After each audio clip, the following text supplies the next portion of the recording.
तर मी हे नीट करून ठेवलेले आहेत, एकदाच नीट करून ठेवलेले आहेत. तर मला भाजी एकटीच खाते मी, तर भाजीसाठी मी एवढेच घेतलेले आहे. पण मग जास्त उडत नाहीत केल्यावर.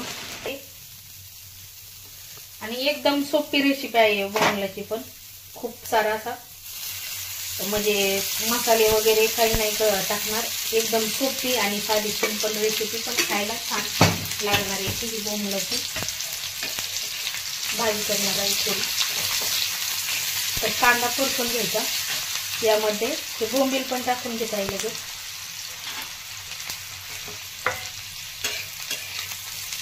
आणि बोंबील पण परतून घेते यामध्ये.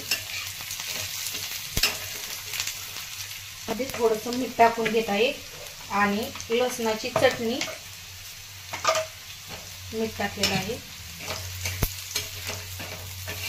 बोंबील पाहू शकता लाल व्हायला लागले, परतायला लागलेले आहेत. आणि यामध्ये लसणाची चटणी टाकणार आहे.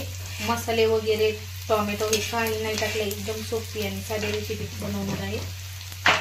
आता यामध्ये मी चटणी टाकून देते लसणाची. लसणाची चटणी नसेल तर थोडं लसूण टाकायचं. तर पाहू शकता लाल तिखट टाकलेलं आहे.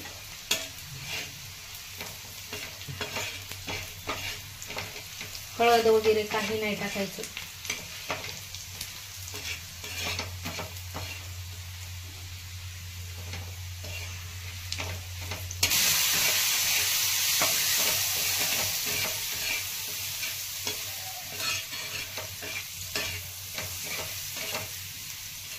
यामध्ये मी पाणी टाकत आहे. पाणी टाकून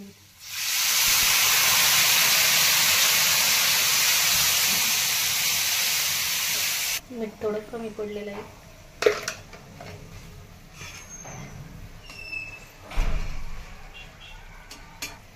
तर एक 2 ते 3 मिनिट आता शिजून द्यायचं आहे आणि खाण्यासाठी तयार आहे बोंबील.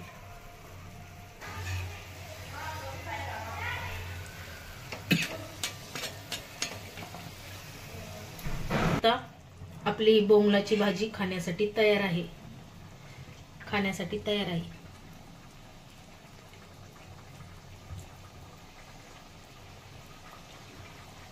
ज्यांना आवडते ते या खायला बोंबील.